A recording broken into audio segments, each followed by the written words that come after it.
안녕하세요. 오늘도 사연살롱을 찾아주셔서 감사합니다. 올해 환갑을 맞이했고 재작년에 소위 말하는 인생 역전의 주인공이 된 여성입니다. 인생 역전 같은 건 저처럼 평범한 사람에겐 절대 일어나지 않는 일인 줄 알았어요.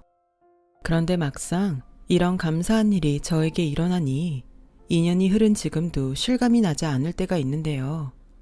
이곳 사연들을 자주 듣다가 저도 저의 이야기를 들려드리고 싶다는 생각에 이렇게 글이라는 걸 써봅니다. 저에게는 아들과 딸이 있어요. 아들은 어릴 때부터 공부에는 영 관심이 없고 친구들만 좋아해 늘 제가 걱정을 하곤 했는데요. 그런 반면 딸은 그런 오빠 때문인지 어려서도 뭐든 저 혼자 알아서 하는 아이라 어디에 내놔도 흠잡히는 일이 없었어요. 게다가 애들 아빠가 병으로 일찍 세상을 떠났기에 집안 형편도 좋지 않았는데 딸은 아무런 원망도 없이 혼자 문제집을 끼고 공부를 했고 그 결과 이름만 들으면 다 아는 명문대를 혼자의 힘으로 장학금까지 받으며 입학을 했어요. 그러니 저에게 딸아이는 고맙고 미안하고 또 자랑스러운 존재가 아닐 수 없었는데요. 세상은 공평한지 대견한 딸과 다르게 아들은 도통 군대를 다녀와서도 제 앞가림을 하지 못하더라고요. 그리고 그것도 모자라 딸아이가 대기업에 입사를 하자 축하는커녕 돈 버는 동생에게 용돈까지 탔으려고 하는 아들을 보면 얼마나 속이 터졌는지 모릅니다. 같은 배에서 나왔는데 저렇게 다를 수가 있다니 제가 낳은 제 자식인데도 이해가 가지 않았어요. 하지만 그래도 새끼라고 그렇게 한심해도 오히려 그런 아들이라 저는 더 품을 수밖에 없었는데요. 그러던 어느 날 30을 훌쩍 넘겨도 누굴 만난다는 소리가 없더니 처음 직장이라는 곳을 다니기 시작하면서 금방 저에게 결혼 이야기를 했어요. 엄마, 나 여자친구 있는데 걔랑 결혼할까 봐. 뭐? 네가 무슨 능력이 있어서 결혼을 해? 이제 막 벌기 시작했는데. 나는 능력 없어도 걔는 능력 있어. 나랑 같은 사무실 다니는데 다닌 지 3년 넘었고 부모님이 모두 공무원이래. 그래? 그래도 그렇지. 정말 너랑 결혼하고 싶다고 걔가 그랬어? 그리고 그 집 부모님이 공무원이시면 더 허락받기 힘들 것 같은데? 뭐야, 엄마 친엄마 맞아? 이미 그쪽 부모님이 나 좋다고 하셨거든? 정말? 네 말이 사실이면 엄마야 감사한 일인데 근데 정말이야? 정말이라고. 그렇게 못 믿겠으면 내일 여자친구 데리고 올 테니까 직접 물어보던가. 그럼 되잖아. 아들은 제가 선뜻 믿지 못하자 억울한 듯 방방 뛰었어요. 하지만 저는 아들의 말에 그다지 믿음이 가지 않았죠. 현실적으로 많이 부족한 제 아들을 그렇게 괜찮은 집에서 선뜻 좋다고 하기가 어려운 건 사실이니까요. 그리고 다음 날 아들은 정말로 여자친구라며 지금의 며느리를 집으로 데리고 왔고 그렇게 처음으로 며느리를 보게 되었는데 이런 표현이 배부른 소리처럼 들릴 수도 있겠지만 그다지 좋지도 나쁘지도 않았어요. 무엇보다 저는 아들의 말이 정말인지 확인하고 싶었기에 기회를 봐서 결혼 이야기를 슬쩍 물어봤는데요. 저기 우리 아들한테 들었는데 아가씨네 부모님이 모두 공무원이시라고 하던데 정말 결혼 허락하신 게 맞아요? 나야 그렇다면 너무 감사한데 우리 아들이 상처받을까봐 걱정이 돼서. 어머니, 무슨 그런 걱정을 하세요. 저희 부모님이 영훈씨 싹싹하고 재밌다고 얼마나 좋아하시는데요. 그리고 저희 집엔 아들이 없어서 영훈씨를 사위로 들이면 살가운 아들이 생긴 기분일 것 같다고 하셨어요. 어머, 그래요? 그렇다면 정말 다행이네요. 내가 많이 감사하다고 전해줄래요? 엄마, 그런 말 좀 그만해. 누가 들으면 꼭 내가 하자이는 것 같잖아. 맞아요. 오히려 저는 영훈씨보다 어머님 직업이 더 마음에 걸렸는데 어머님은 그 생각은 전혀 안 하셨던 것 같네요. 내 직업이요? 저는 순간 뜨끔했어요. 제가 파출부 일을 하고 있었거든요. 생각해보니 부족한 건 아들뿐만이 아니었는데 저는 며느리의 말처럼 부족한 아들 걱정에 제 직업에 대한 다른 생각은 전혀 못했고, 정작 며느리에게 그런 소리를 들으니 정말 창피해서 아무 말도 입 밖으로 나가지 않았어요. 하지만 같은 자리에 있던 딸은 곧 올케가 될 수도 있는 며느리의 말에 기분이 상했는지 한마디 하기 시작했고, 둘 사이에는 신경전이 벌어지고 말았었죠. 저기 초면에 죄송한데요. 그런 말은 굳이 하지 않으셔도 될 것 같아요. 저희 엄마가 무슨 불법적인 일을 하는 것도 아닌데 그렇게 말씀하시니 자식인 제가 기분이 상당히 나쁘네요. 다음부터는 말씀하실 때 한 번 더 생각하고 말씀해 주셨으면 좋겠어요. 어머, 여동생이 듣던 대로 한 성격 하나 보네요. 저는 다른 뜻은 없었어요. 그냥 어머님이 자꾸 영훈 씨를 깎아내리는 것 같아서 아니라는 말을 드리고 싶었던 건데 제 말이 좀 그랬나 봐요. 어머니, 저 다른 감정은 없어요. 기분 상하셨다면 죄송해요. 제가 워낙 속마음 숨기지 못하고 솔직한 편이라서요. 아니에요.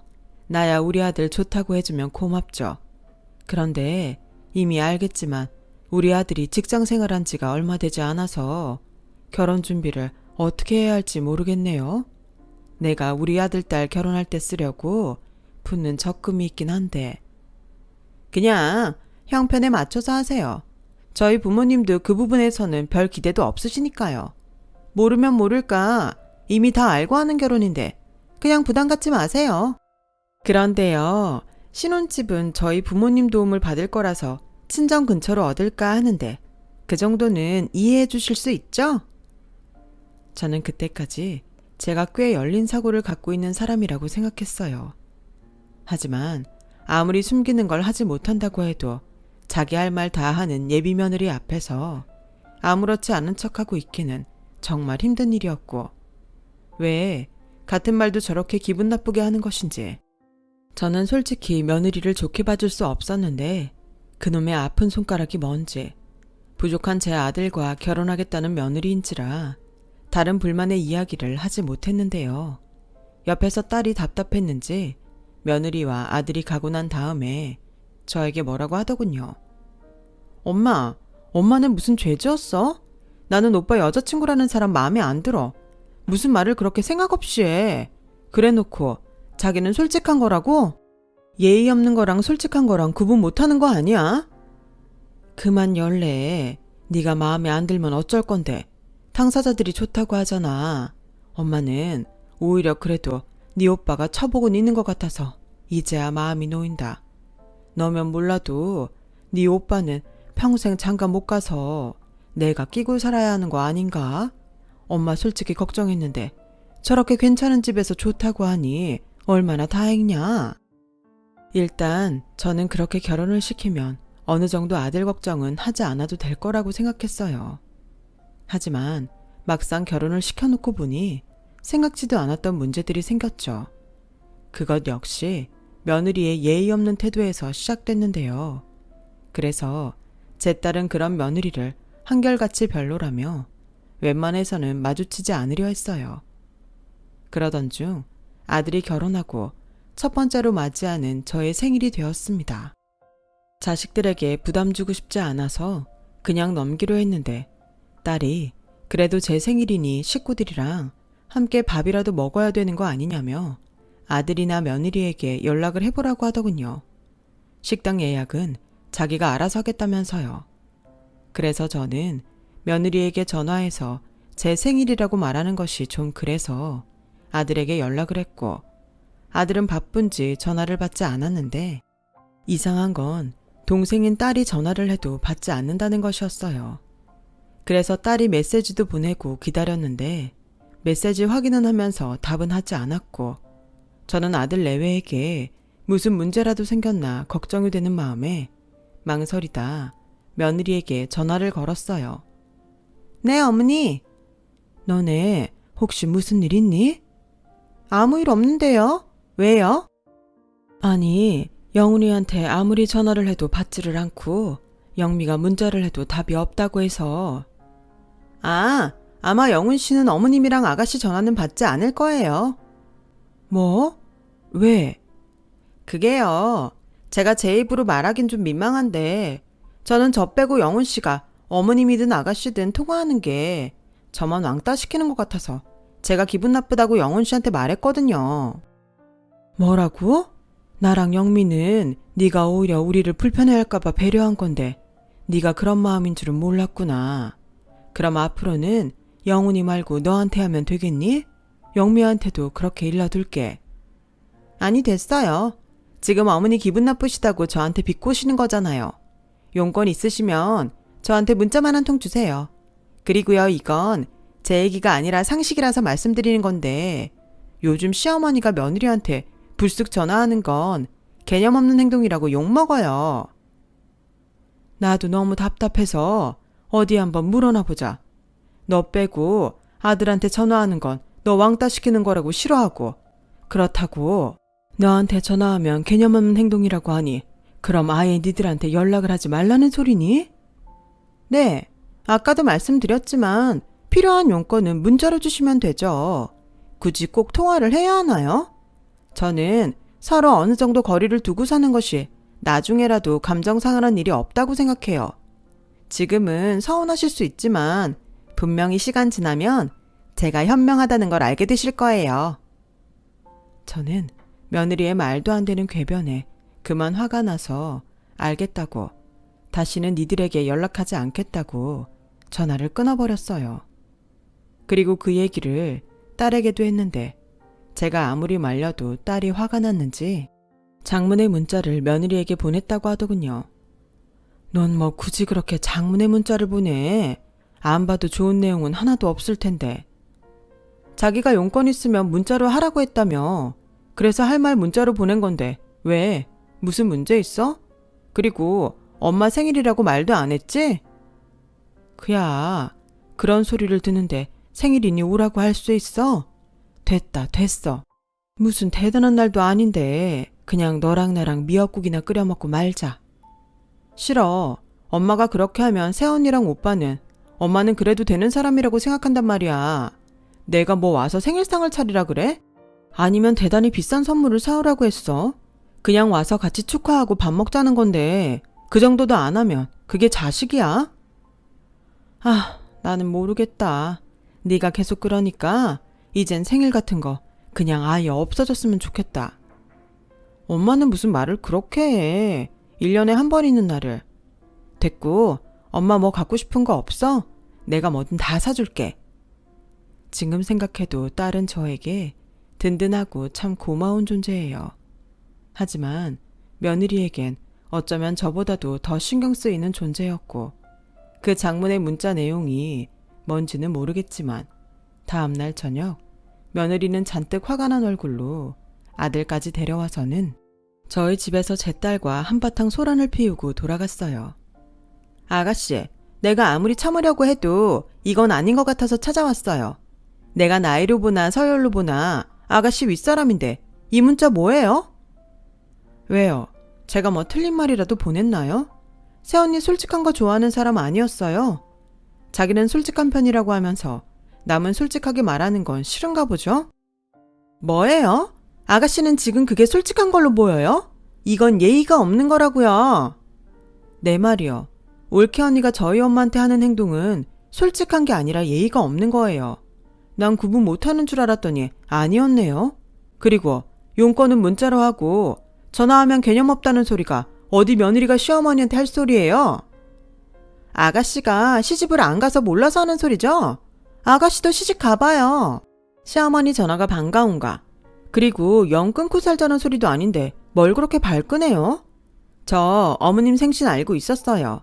아가씨가 말 안 해도 챙겨드리려고 했는데 그런 개념 없는 문자를 받으면 제 마음이 어떨 것 같아요? 예, 그만 진정해라.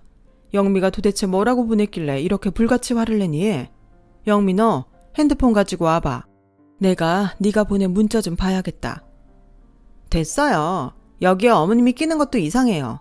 아무튼 아가씨, 내가 아가씨보다 윗사람이라는 거 잊지 말고 다음부터는 조심해줬으면 좋겠어요. 알겠어요. 다음부터는 조심할게요. 그리고요, 말이 나왔으니 하는 말인데 우리 엄마도 올케 언니보다 윗사람이니 제발 조심 좀 하세요. 지금도 됐어요가 뭐예요? 나는 문자 보여줄 수 있어요. 내가 욕을 쓴 것도 아니고 없는 말 지어낸 것도 아니니까. 근데 올케 언니가 저한테 보낸 문자는 좀 그렇죠? 정말 한마디를 안 지네. 됐어요. 저 앞으로 시댁엔 절대 오지 않을 거니까 그런 줄 아세요. 그리고 자기 선택해. 나야 자기 식구야. 뭐? 무슨 그런 말이 있어. 자기야, 난 당연히 자기지. 그럼 자기도 지금 이 순간부터 당신 식구들이랑 영 끊어. 안 그럼 나 자기랑 이혼할 거야. 이혼? 안 돼. 절대 안 돼. 알았어. 나는 무조건 자기가 하라는 대로 할게. 그러니까 이혼한다는 말은 하지 마, 제발. 저는 며느리에게 쩔쩔매는 아들의 모습에 내내 꾹꾹 참았던 인내심이 바닥이 났고 그만 아들의 뒤통수를 3개 치고 말았는데요. 저의 그런 행동에 며느리가 더 많이 놀란 듯 토끼 눈을 하고는 아무 말도 하지 못했어요. 그래, 나도 너 같은 아들 없다고 생각할 테니 가서 잘 먹고 잘 살아. 행여 무슨 일이 있어도 우린 이제 아무 사이 아니니 연락하지 말고. 알겠니? 내 비록 부족한 너를 장가보낸 거라 할 말도 제대로 못했지만 지금 네 꼴을 보니 그냥 나도 아들 같은 거 없었다고 생각하는 게 낫겠다. 어머, 어머니, 지금 폭력을 쓰신 거예요? 그러니 이 사람이 자기 식구들에게 정이 없는 거예요. 저희 부모님은 저한테 한 번도 폭력을 쓰신 적이 없어요. 이러니 제가 공무원인 저희 부모님하고 파출부인 어머니를 차별할 수밖에 없는 거라고요. 제가 말을 안 해서 그렇지. 솔직히 어머님 직업 저 다른 사람한테 창피해서 말도 못해요. 어떻게 하고 많은 일 중에서 파출부 일을 하세요? 뭐? 내가 파출부라 너희한테 뭐 피해준 거 있니? 네, 어머님이 파출부라는 게 저희한테는 쪽팔리고 창피한 일이라 피해 주시는 거 맞아요. 나 참 기가 막혀서. 올케 언니, 지금 그게 말이 된다고 생각해요? 됐어요. 우리 엄마가 이제 아들 없다고 생각한다고 했으니 이제 두 분은 저희 집에서 나가시죠. 지금 당장 나가지 않으면 경찰에 가택침입죄로 신고할게요. 아가씨도 그렇게 살지 마세요. 어디 그래서 제대로 시집이나 가겠어요? 대기업 다니면 뭐해? 성격이 저렇게 꼬였는데. 자기야, 가자. 며느리와 한심한 아들은 그렇게 제 집에서 나갔어요. 그리고 제 생일에도 문자 한 통 없이 지나갔는데 그렇게 1년 반이 지나자 저에게 아기 초음파 사진으로 보이는 문자가 한 통 왔어요. 어머니, 잘 지내시죠? 제가 임신을 했어요. 다른 건 모르겠지만 그래도 안씨 집안 손주인데 알려야 할 것 같아서요. 저는 그 문자를 보고 솔직히 기분이 묘했어요. 어찌됐든 손주가 생긴 거니까요. 하지만 우리는 이미 남남처럼 지내기로 한 사이니 달리 단문자를 보내지 않았는데 그렇게 보름 정도 지나니 웬일로 며느리가 저에게 전화를 걸어왔더라고요. 여보세요? 어머니, 저예요. 누구시죠? 에이, 우리 어머니가 뒤끝이 장난 없구나. 제가 보낸 애기 초음파 사진 보셨죠? 그래, 봤다.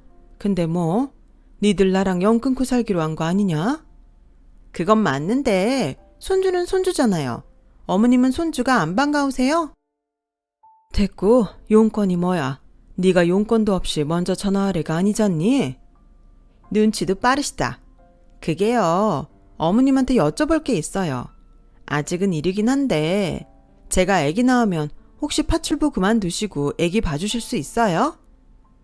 뭐라고? 너는 나랑 영 끊자고 하더니 애기 봐줄 사람 없어서 연락한 거야? 그럼 어떡해요? 저희 부모님은 두 분 다 공무원이시고 저랑 그이는 맞벌인데 누군가는 애를 봐야 하잖아요.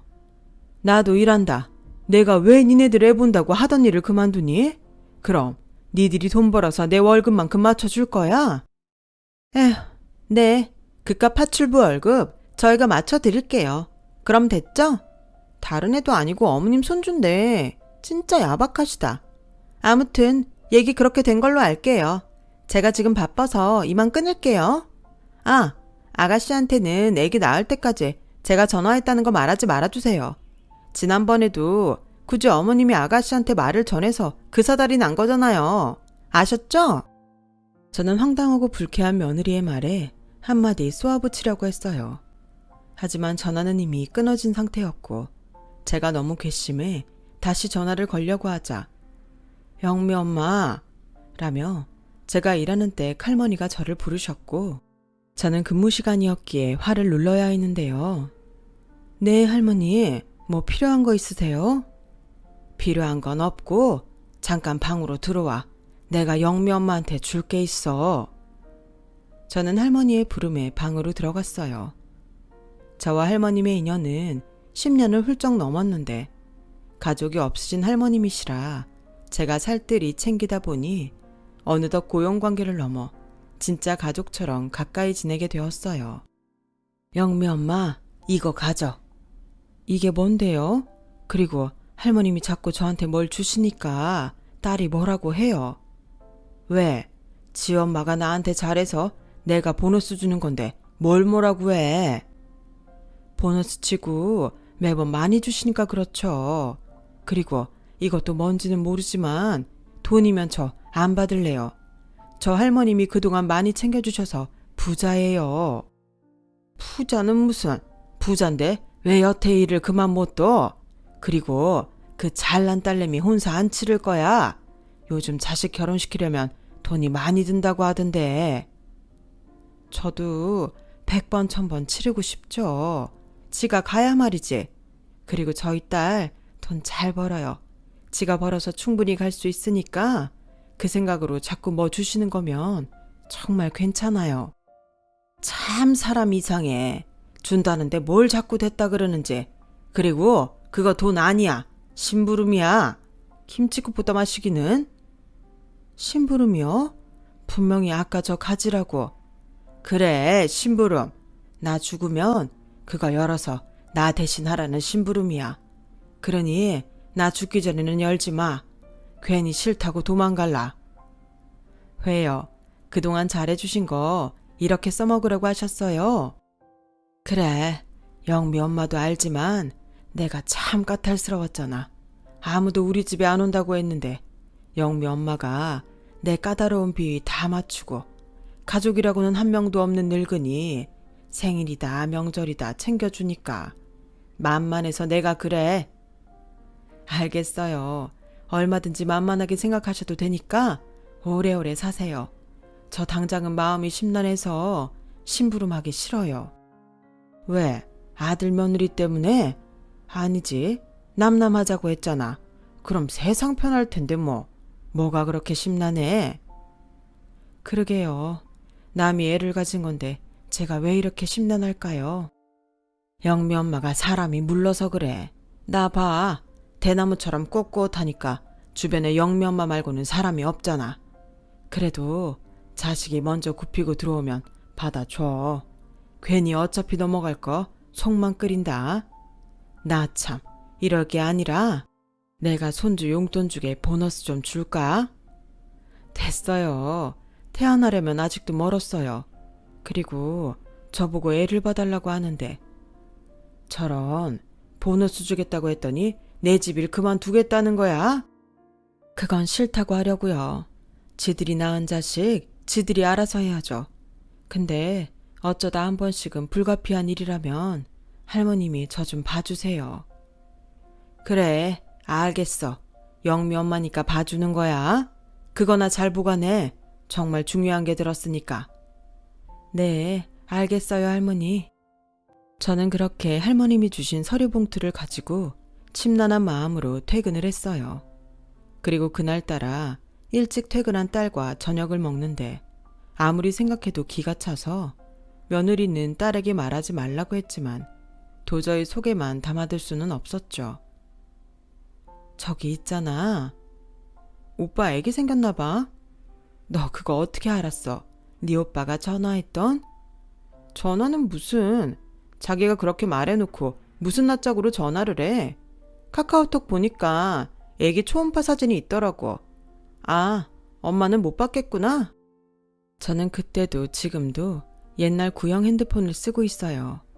게다가 딸이 말하는 그런 메시지 같은 건 하지도 않는데 딸은 그걸 통해서 아들네 소식을 간간히 알고 있었다고 하더라고요.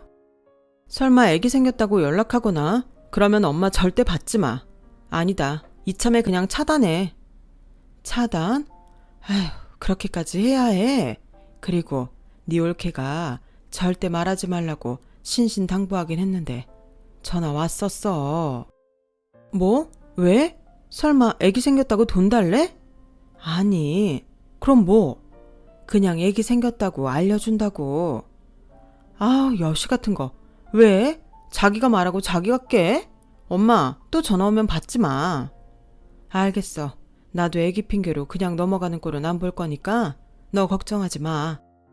정말이다.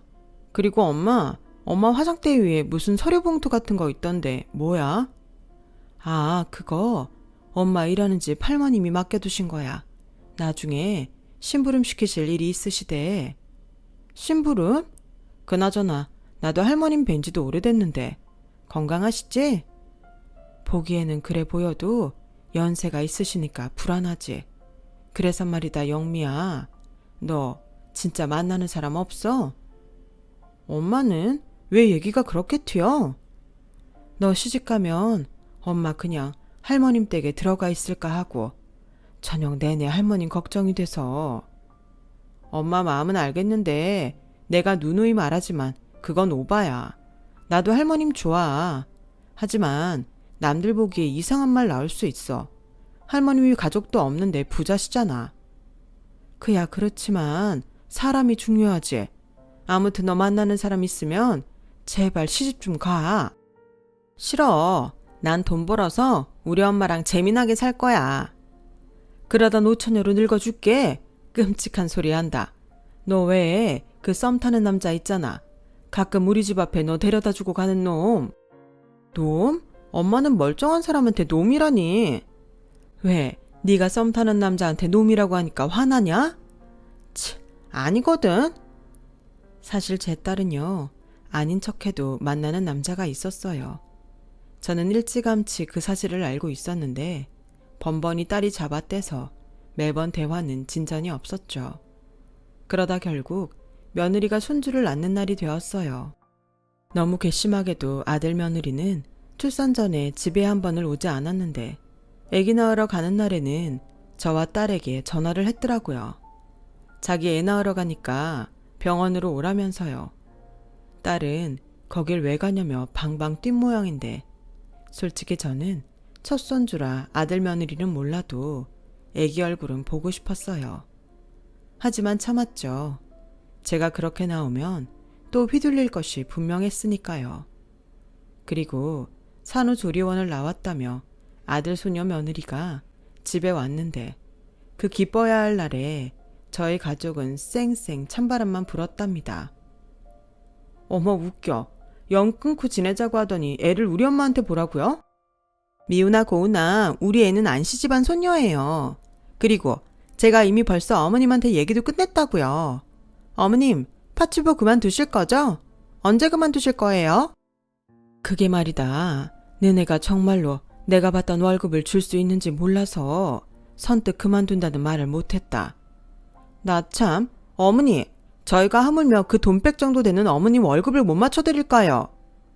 너 내가 돈백 번다고 누가 그러든? 예, 영미야, 너 엄마 방에 가서 엄마 월급 통장 좀 가져와라. 제 딸은 제 말에 코웃음을 치며 제 월급 통장을 가져왔어요.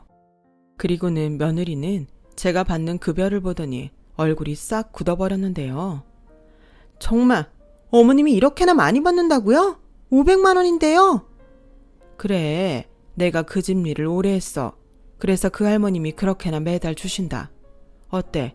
니네 정말 나한테 그만큼씩 줄 수 있니? 엄마, 우리 월급 합쳐도 500이 안 돼. 우리가 영미처럼 대기업에 다니는 것도 아니고. 보아하니 오빠도 울케 언니도 엄마가 파출분이 월급이 얼마 되지 않는다고 생각한 거죠? 정말 너무 속 보이는 거 아니에요? 그리고 카카오톡 보니까 친정 식구들한테 엄청 잘하던데 애기도 친정 부모님한테 부탁해요. 공무원들 휴직계 자유롭게 쓰잖아요. 며느리는 얼굴이 금방이라도 터질 것 같이 새빨갛게 달아올라서는 다시는 아이 얼굴 볼 생각하지 말라며 제 집을 박차고 나갔어요. 물론 저라고 마음이 좋을 리는 없었지만 이미 어그러진 사이인걸 그냥 받아들일 수밖에 없었죠. 그러다 그 일이 지나고 3개월이 지나지 않아 유독 잠이 오지 않는 새벽에 전화 한 통이 걸려왔는데요. 발신자를 보니 할머니셨어요. 요 며칠 기력이 없고 약도 넘어가지 않는다며 약도 제대로 먹지 못하셨는데 핸드폰에 할머님 번호가 뜨자마자 저는 심장이 쿵 하고 떨어지는 것 같았어요. 그래서 일단은 119를 할머니 집으로 가게 하고 평소 다니던 대학병원 응급실로 가기로 했는데 저의 불길한 예감이 제발 엇나가길 빌고 또 빌었지만 할머님은 제가 도착했을 때 겨우겨우 숨을 내쉬더니 저를 보며 희미한 미소를 짓고 끝내 눈을 감고 마셨답니다. 저에게 내 심부름 잊지 않았지? 라는 말을 마지막으로 남기시고요.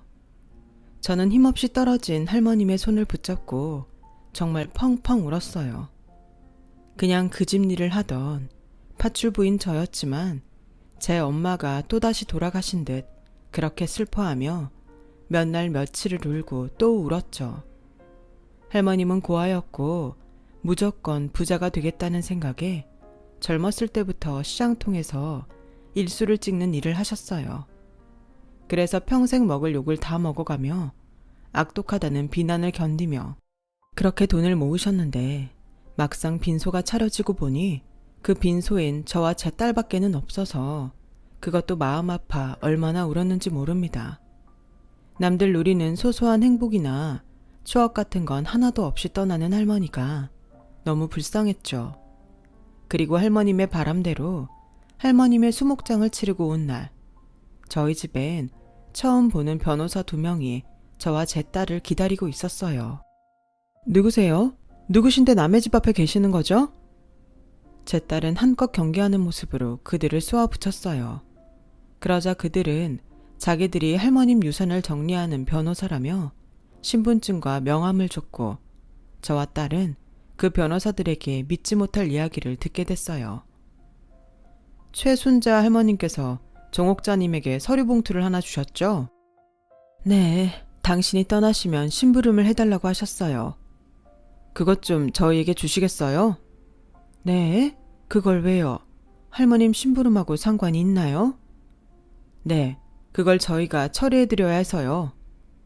저는 기력이 없어 달달 떨리는 다리로 고이고이 보관하던 서류를 그 변호사들에게 건넸어요. 그러자 그 봉투엔 통장과 토지며 건물들 등기 권리증이 들어있었는데 평소 할머님이 예쁘다고 좋아하는 꽃무늬 편지 봉투 하나도 들어있었어요. 그리고 예상대로 그 편지 봉투는 제 거라며 한 변호사가 건네줬고 저는 떨리는 손으로 그 편지를 읽어내려갔죠. 영미 엄마, 이제 이 심부름을 할 때가 된 것 같네. 그동안 고약한 노인네 수발드느라 고생이 많았지? 그래서 미안하고 고마워서 내가 마지막으로 크게 퇴직금 한 턱 쏘려고 하네. 그동안 남편 없이 고생 많았으니까 이제는 사모님 소리 들으면서 편하게 살아.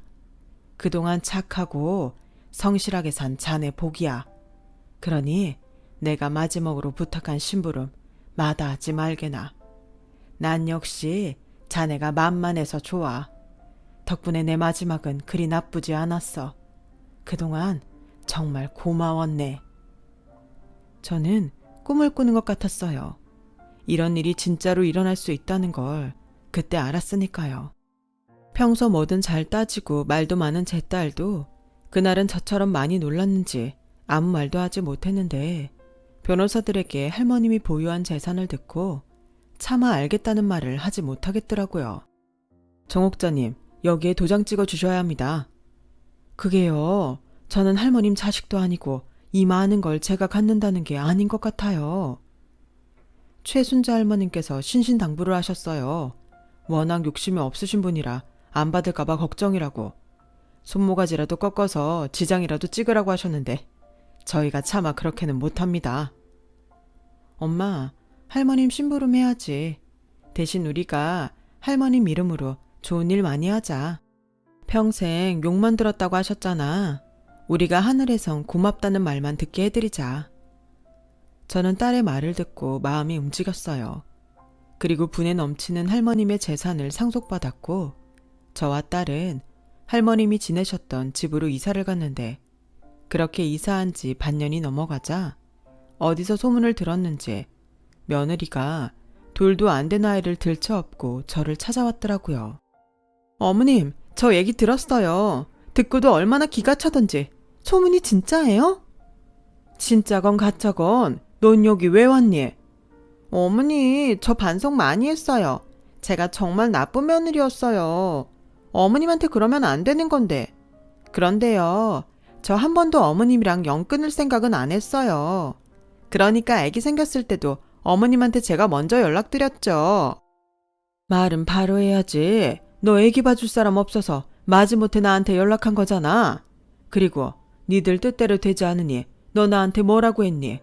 다시는 아이 얼굴 볼 생각하지 말라고 하더니 네가 들쳐업고 왔구나.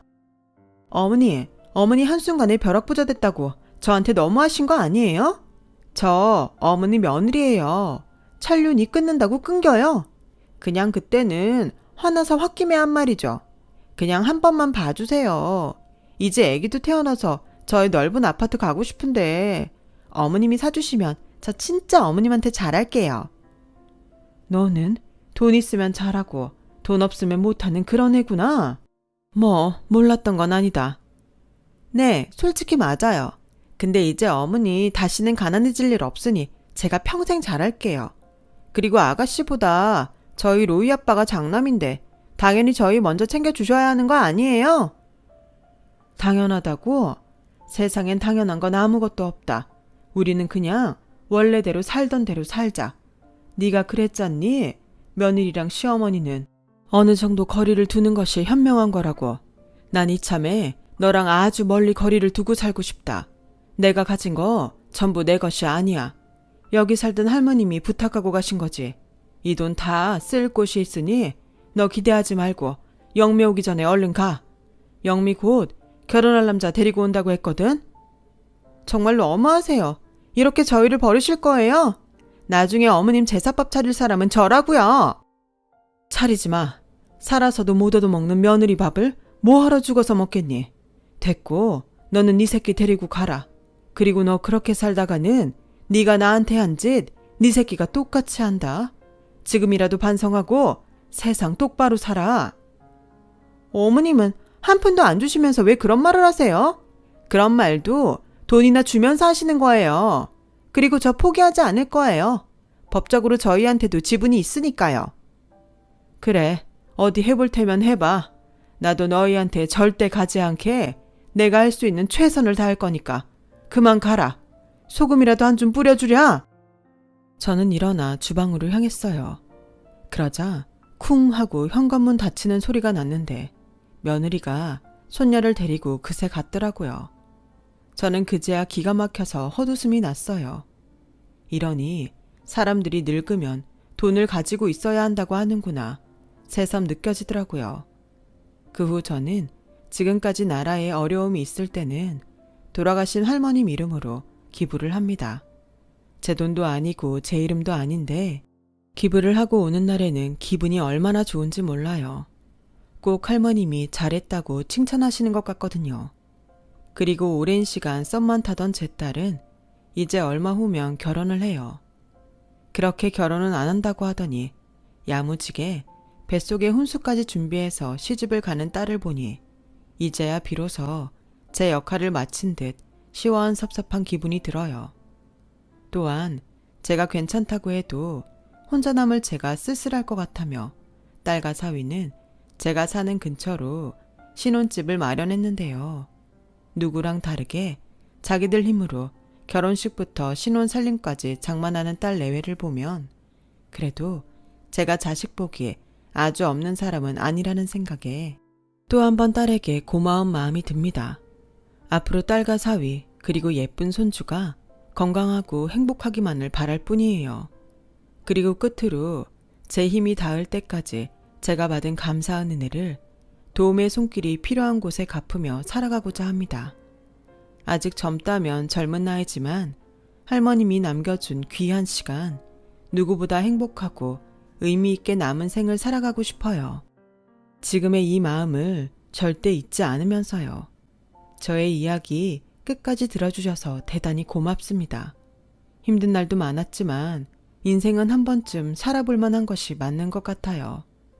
여러분들 모두 행복하고 재미나는 인생이 되길 진심으로 바라겠습니다. 여러분, 사연 댓글에 응원과 현명한 조언 부탁드려요. 좋아요와 구독은 저에게 큰 힘이 됩니다. 오늘도 좋은 일 가득하세요.